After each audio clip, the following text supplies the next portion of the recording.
every time. We don't do no cap. Report only facts. What up? It's J1 Pandora, Director of Hip Hop. I just got my progress report.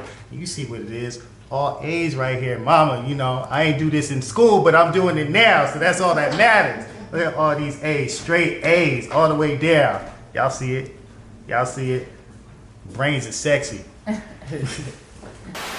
The Progress Report.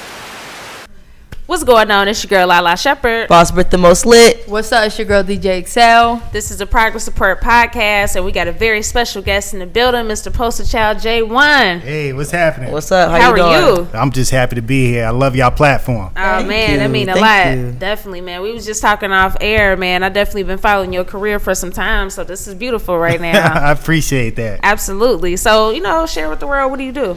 Absolutely. So currently I am Director of Hip Hop for Pandora. I'm also Program Director for Sirius XM Pandora now, which is Channel 3. So those are my my main gigs right now. And then before that, I did like 12 or 13 years of terrestrial radio, started out as a DJ. Mm-hmm. Definitely. I read that in your bio. Oh, appreciate that. So what does a work schedule consist of being the director of, you know, the hip hop Pandora? Like, I mean, you know, it's really no set schedule. I'm always working, whether it's listening to music, taking meetings, you know, making sure that I'm representing the brand and stuff, and then also working on my own stuff on the side. So it's really no set schedule. I mean, last week Drake dropped his EP, and we were up till past midnight programming and making sure everything was right on the platform. Oh, that's dope. Yeah. So, you know. like, damn, Drake, you should have told us. They were stressed. Oh, Yeah, So, like, but you know, we just gotta be on point and make sure we give the best listening experience at the end of the day.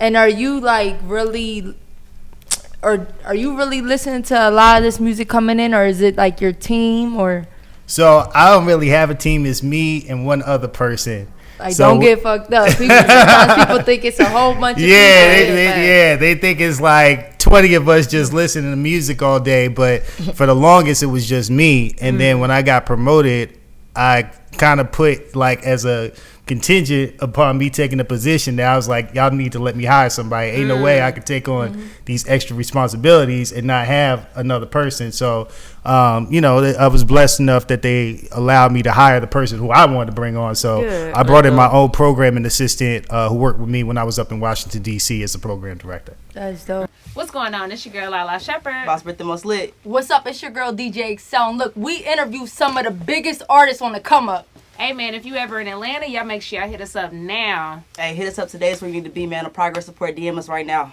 Let's go. And what do you specifically do as your position? That's a great question. So I oversee all the hip hop playlists and stations on Pandora. So whether it's Drake Radio or today's R&B hip hop hits, so I oversee that. You know, I work with the marketing team and the industry relations team to work with artists on different events and promotions and stuff. Work with the sales team to come up with different packages to obviously make money, because, you know, we in the business of making money and selling product and commercials and stuff like that. So, but basically anything to do with hip hop on the platform, I oversee it. And then I'm also in charge of like our partnerships with LeBron James and Uninterrupted, as well as you know, our partnership with Drake.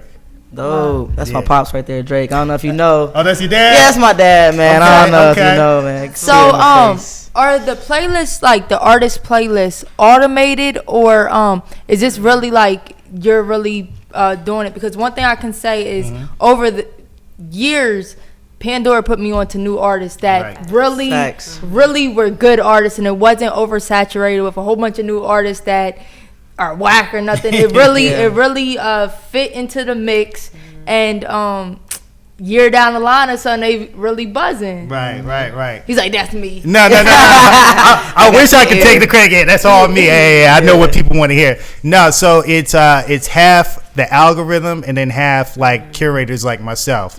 So how it works is like on the program, the stations that are programmed by the algorithm is based off of like your personal preference. So if you and I both had a Drake radio station and like you thumbed up a song and I thumbed down a song, our stations would sound completely different because it's based off of our personal preference. So the algorithm's going to keep feeding you songs that you thumb up and interact with, and they're going to take away songs that you don't like or that you thumb down. Right, like, you know, Drake's. If somebody likes Drake's rapping more than his singing, then you're going to hear more rappers on your thing. Exactly. Yep. So that's how the algorithm works. Then you have curators like myself that program stations based off of, obviously, you know, statistics, but our ear, what's happening in the streets, what's happening on social media, and all types of other stuff that obviously the algorithm can't pick up because it's an algorithm. So it's a good combination of both, because I think both are important, and depending on what you want to listen to and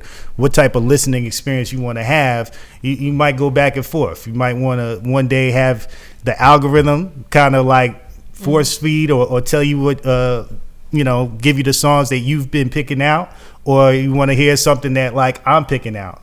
Y'all pretty on point with that though. Nah, for real. Definitely. We trying over here. Absolutely. We'll talk about your background now, because like I said, definitely been following your career for some time, and you've been at it for some time. Talk about where you from, and how'd you got interested into music and entertainment. No, absolutely. So I'm originally from New York City. I came down here for college, went to Morehouse. I got into music growing up in the 90s, you know, looking at people like Puffy and Dame Dash and Jay-Z and stuff like that. See, I was more intrigued by like the executives and stuff, you know, because I never had the talent to be an artist. It was the executives and the DJs. So Funkmaster Flex, DJ Clue, and DJ S&S were the three DJs that inspired me growing up to actually get into DJing. So, you know, when I got down here to Atlanta, that was a blessing in itself, because I had a very narrow view of music. It was only New York or nothing, and a little bit of West Coast, but it had to be like Tupac and Death Row. But coming to the South, it opened up my eyes to like what was going on in Texas, what was going on in the Bay Area, what was going on in Tennessee, what was going on in Florida, because you had brothers and sisters from all over the country, and they was just, you know, we was all playing music in the dorm and stuff, and they was like, yo, you ain't up on 3 6 Mafia and Project Pat. I'm like, Project Pat? I ain't never, it was a Project Pat. But when I heard it, I loved it, and I took it back up to New York, and at the time, they was just like, what the hell, what are you doing down there? But now you look at it, and Southern music influences everything. But yeah, so when I graduated school, that's like when the recession was in full effect, so couldn't find no job. What you go to school for? I went for business marketing. Okay. Yep. And then I started, you know, I got with one of my older frat brothers. He was a DJ, and I was just helping him out. And, you know, I saved up enough money, got my own equipment, and just started DJing, doing clubs, small lounges. And then, you know, my plan was to go back to grad school and DJ part-time, but I was blessed enough that I started DJing the clubs out here like every night. This is when, you know, people actually dance and stuff like that. I'm showing my age or whatnot. So you used to be at the Compound, Entertainment. Right. Yeah, Compound. So you was really out here, because like those are like the main clubs of Atlanta. Right. Yeah. Shout out to AG Entertainment. You know, he definitely looked out for me and stuff, and a bunch of promoters. But yeah, Velvet Room, Opera, all those spots. And again, that's when they had dance floors and stuff. So walking out. Yeah. So I was DJing, and I just really wanted to get on radio. And at the time, it was only V and Hot. So I was like stalking both of them. And it was Rashawn Ali who actually introduced me to Empress Cersei at the time, who gave me my first shot, mix show. And, you know, once I got in the building, like, you know, as a DJ / intern, I just was a sponge and was hungry for it. And I learned everything I could in that building, and just eventually like worked my way up to personality, mix show coordinator, assistant program director. Then when I realized I wanted to actually run a radio station, I knew it wasn't going to happen in Atlanta, because like you got the OGs out here. You had Hurricane Dave at the time. You had, you know what I'm saying, Greg Street. But I mean, like, you know, Reggie Ross. Reggie Ross, his program, the program director V, and then Steve Hegwood.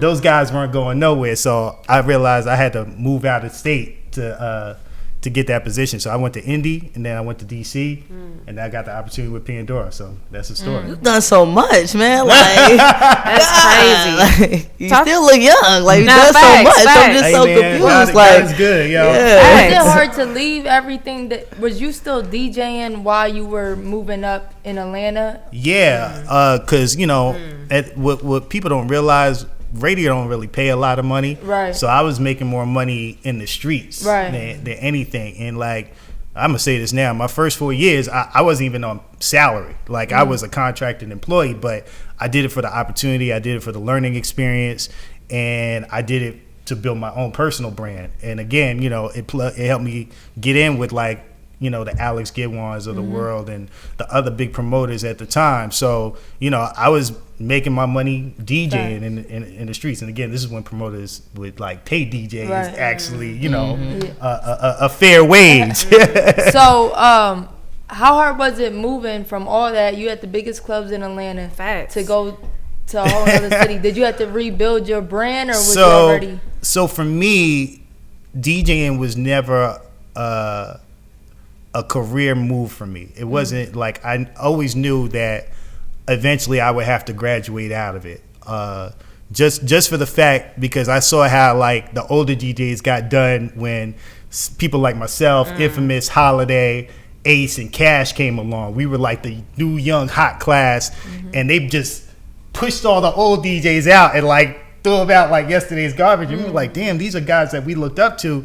So I'm thinking to myself, I'm like, I don't want that to be me when I get older, like, because there's always going to be somebody younger, hotter, and willing to do it for less money than me. Less money, that's right. true. So I was just like, okay, I'm a milk it for what I can, but I need to form my exit strategy. So while I was doing all this, I was learning. I actually did go back to school. I got my master's degree from Georgia State. And, I was just planning my exit strategy and stacking up my money and investing in stuff. So when the time came, like, that I knew I wanted to be a program director, and I knew I was going to have to probably move. Yeah, it was some sacrifices being made because I built up a brand, but I knew I wanted to go out on my own terms instead of being pushed out or having some younger DJs come up and be like, yo, J1, get out the way. I think every DJ thinks like, all right, I ain't about to be that old DJ, but I ain't gonna lie, like Funk Flex like in his 50s. Yeah. And that man True. is on like, it be throwing me off because he not Bobby Shmurda, Roddy Rebel. Yeah, he's in all his music videos. I'm like, damn. True. Like Funk Flex and Mad Artist video. And I'm He like, trying to show that lipo, man. So I got a new body. but it's like, but I mean, he been running New York. He just ain't letting go. You know what I'm saying? Respect though. But he keeps himself relevant, and, Yeah, there are like DJs and personalities out there like that. Yeah. Don't get it twisted, but they're kind of anomalies. They're not a lot of them. You have your Funkmaster Flex, you have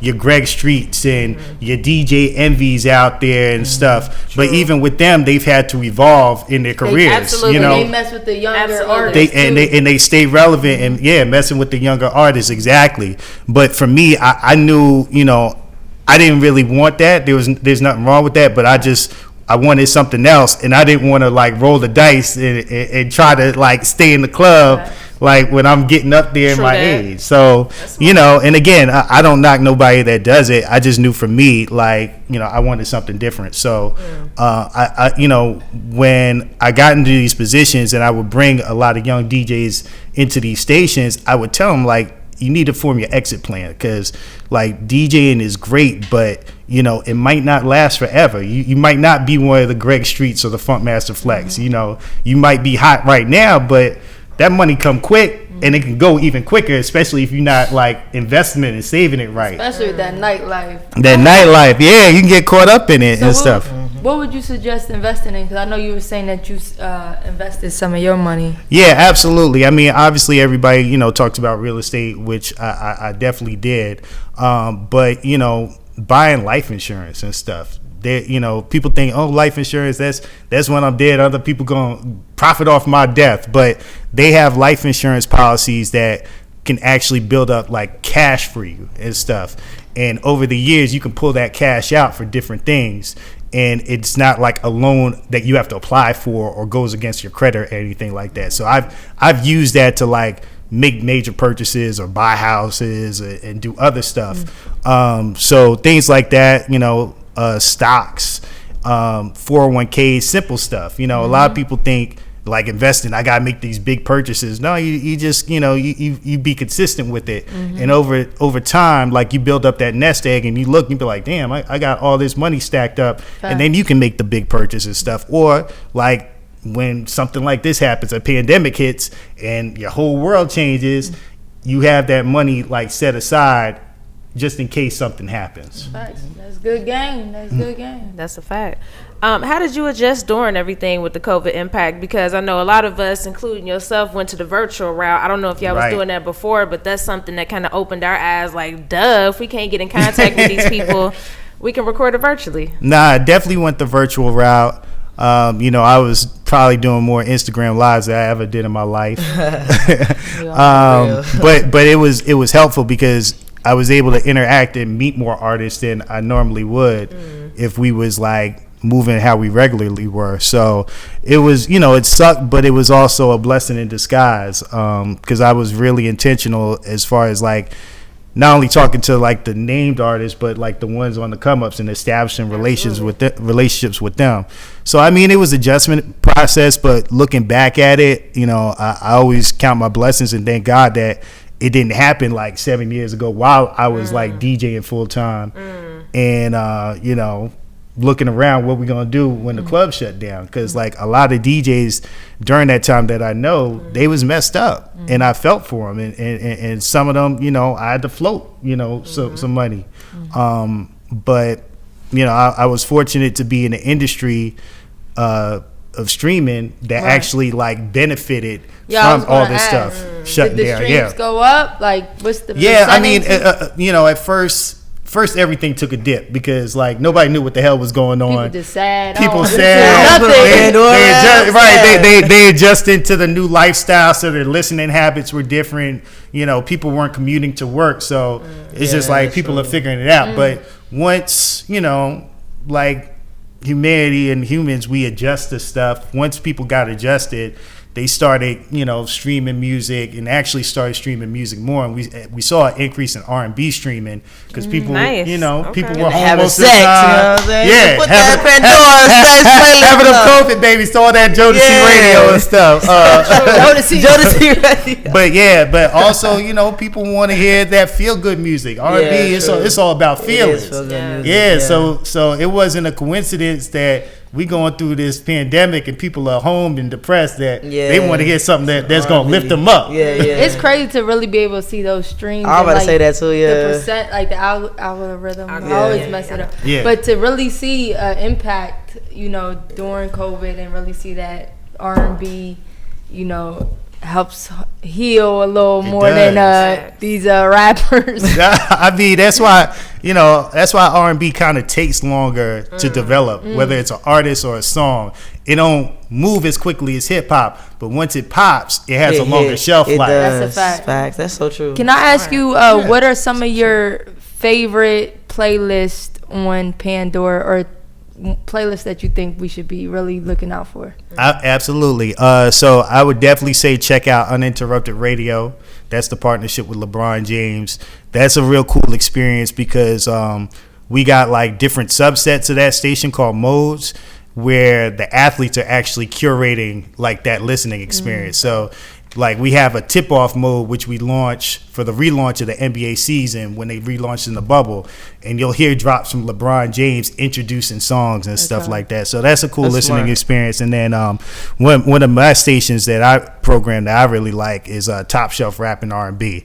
And it's just like, you know, new hip-hop and R&B. You know, you're going to get your hits, but you're also going to get album cuts. And, you know, I like to throw in some up-and-coming artists in there. Is that you talking on there? That is me talking on there. They use my voice a lot. I tune into that one all the time. It. And like every 5 songs, it be like, you're tuned into Top Shelf. Okay. That's dope. That's dope. Appreciate that. Yeah. Cool. That's what's up, man. Could you let us know some tips for longevity and, you know, just making sure that you're keeping your brand and yourself relevant as possible?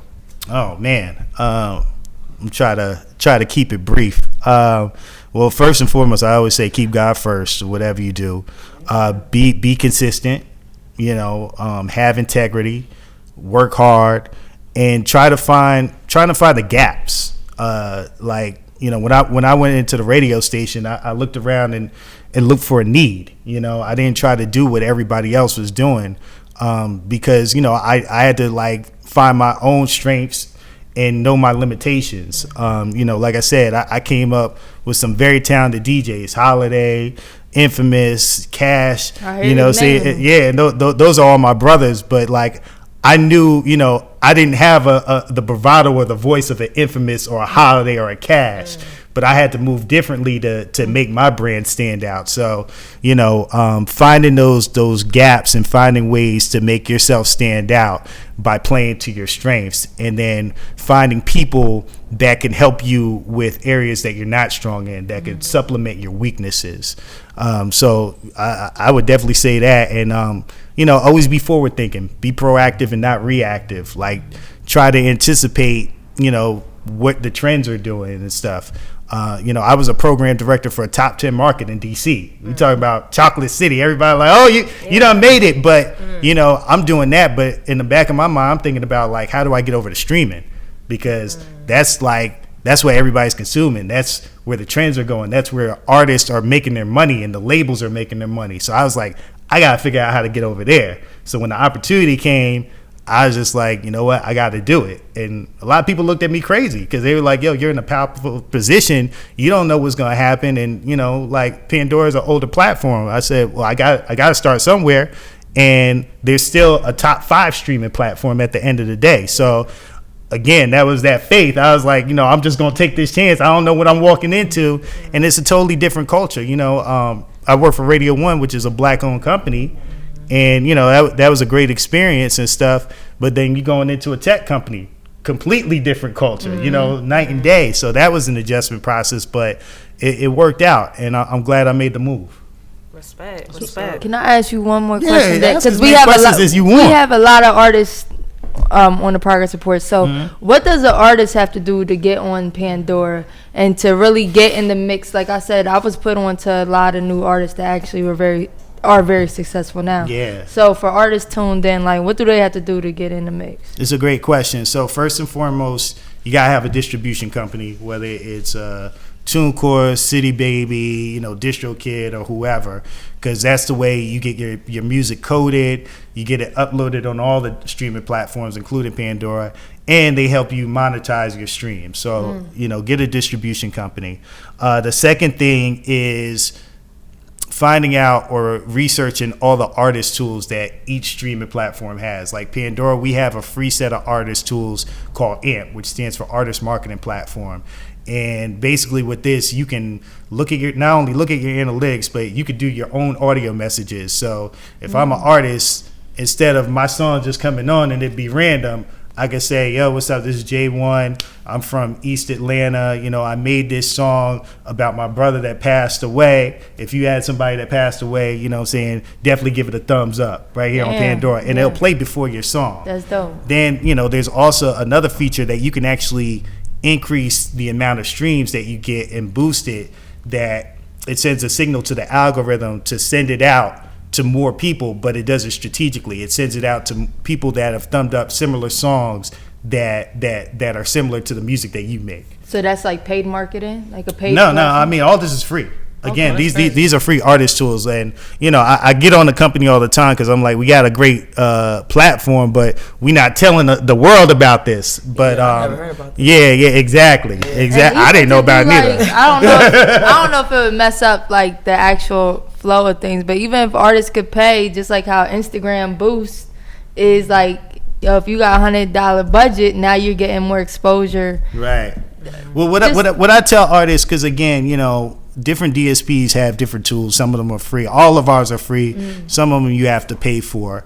You have to just evaluate your situation. Not everybody has the big $20,000 or $30,000 budget, but like what you were saying, you could take that $500 and run ads on Facebook or run a campaign on Facebook. And they got stuff on Facebook that you can do a lookalike campaign where you can narrow it down. If I make music that's similar to Bryson Tiller, I can find Bryson Tiller fans and target, you know, my music to those fans. Again, it's just all about research and finding people that actually know how to do this stuff and know how to like target the audience that you're trying to reach.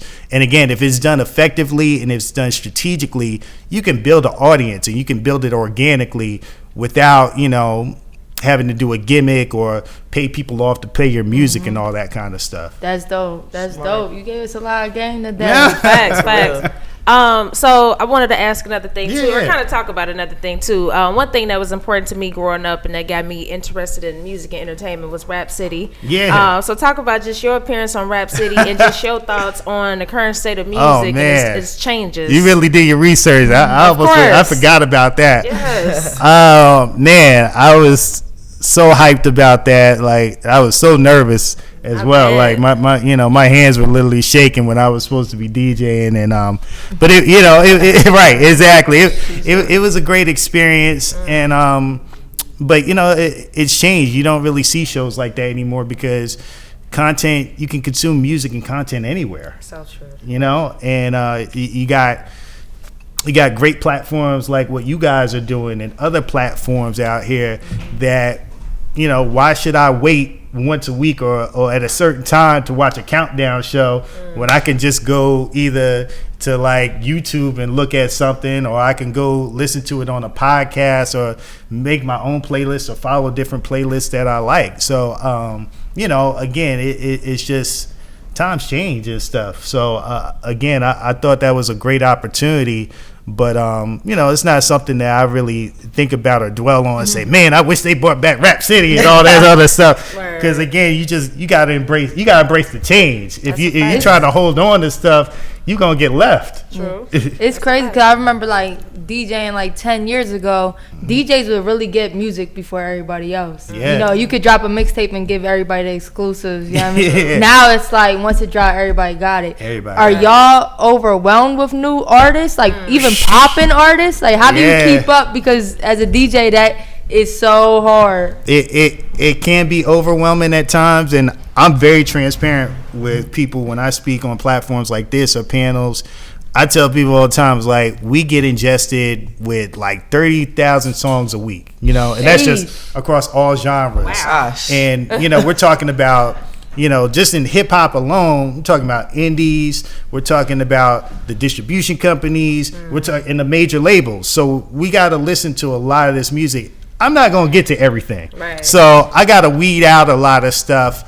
So it comes down to me doing research. Okay, what's going on with this artist? Who's pitching it? What kind of story do they have? Do they have some type of buzz going on? What are they doing for themselves? You know, because again, there's so much music out there. Sheesh. Everybody thinks their music is hot. Some of it, and Sheesh. some of it is actually, some of I it is know actually it. My good. cousin. Right, exactly. Some of it is actually good, but at the end of the day, what are you doing to separate yourself from the other artists that are out there? So I have to like weed that down and listen to, you know, the best of the best, and then make my decisions from there.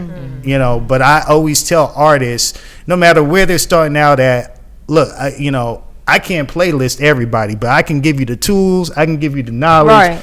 on what you need to do to succeed. Now, if you do it, that's on you. You know, if you don't do it, you can't blame me that I didn't take the time to talk to you Right. and tell you that stuff. You know, one thing I tell a lot of artists, mess with these influencers. Influencer marketing. That's huge. You know, artists are getting signed off of TikTok just They because really they paid the are. right influencer Yep. the money to come up with something creative, you know, and it caught. You know, does that work for everybody? No, but it's like you gotta take chances. Right. You gotta try stuff. TikTok changed the game because as a freaking DJ, there'll be a TikTok dance, right? But it's only for the first 10 seconds. So like literally Playing it over. after the first 10 seconds, like people mad hype when the song come on. After like 30 seconds is dead. Yeah, and then be like, do I start this over? Do I just keep it moving? Like what? But it's crazy. But that's dope. That's dope. Yeah. Who are some artists that you've come across, like new artists that we may have not heard of yet, that are like you mess with just from coming across the music? Oh man, I mean, you guys have probably heard of these artists. You know, artists who I've like kind of identified that are on the come up that haven't really blown up. I mean, I love Rennie Rucci. I think she's dope. I think she's gonna have a really big year. I actually like everybody on Wolfpack. Mad Mark is dope to me. Highland Star. Yeah, I ain't hip to those two. Okay, yeah. No, they're dope. Who else? I like Kalen for real out the West Coast and stuff. He's really dope. There's just so many artists that like I come across, and that's the cool part about doing this job, because you know I get to hear these guys before they really blow up and find out about them. But those are just some artists that I'm personally checking for, that I really like, that I think are gonna have big years. I mean, obviously everybody's up on Pooh Shiesty now, but I really like Gucci Mane's whole stable that he got. Right? He got nice I rock with Fujiano. I like the female artists that he got. Exactly. So I mean, there's just a lot of people out right now who are working and making things happen. Dope. Absolutely, man. This has been dope, man. We appreciate you so much. I appreciate y'all having me. This is fun. Absolutely. Like I said, I'm a fan of y'all platform and stuff. That means a lot. Thank you. I was excited to come up here. For sure, man. We got a final question for you that we ask all our guests. Yes. The name of the show is called The Progress Report. I was ready for this question. I know you are. So what does the word progress mean to you? Progress to me means basically setting your goals and achieving them and making steps forward and stuff. You competing against yourself at the end of the day. If you're trying to compete against everybody else, you're gonna get messed up. I mean, some people thrive off of that, but I'm a firm believer if you're in your own lane, there's really no traffic. And when you're starting to look left and right, that's when you slow down or you start swerving. You ever notice, like when sprinters are racing, like they're straightforward. When they start looking around, that's when they slow down and stuff. So progress to me is just really just competing against yourself and always moving forward. Whether it's baby steps or you make a long stride, but you're always moving forward and you're always like progressing and evolving. It definitely seemed like you made your own lane. Man, and you had the mindset of that. So absolutely. Congrats to you. Yeah. Sure. Appreciate that. Definitely. That. Congrats to y'all. Y'all Y'all the future, man, for real. Like I'm excited about platforms like this and people just doing their own thing and stuff. For real. We need more of this. Man, that means a lot. Absolutely, man. That's the Progress Report, y'all. We out. What up? It's J1, Pandora, Director of Hip Hop, and big shout out to the Progress Report. They making progress out here and they doing their thing. What's going on? It's your girl Lala Shepherd. Boss Brit the Most Lit. What's up? It's your girl DJ XL. And look, we interview some of the biggest artists on the come up. Hey man, if you ever in Atlanta, y'all make sure y'all hit us up now. Hey, hit us up today. It's where you need to be, man. The Progress Report, DM us right now. Let's go. Wednesday at 9. Tune in every time. We don't do no cap. Report only facts. Progress Report. We got the news, new interviews. We got the stats. Keep it a rack. Come join the pack. Know where we at. Wednesday at 9. Tune in every time. We don't do no cap. Report only facts. Progress Report. We got the news.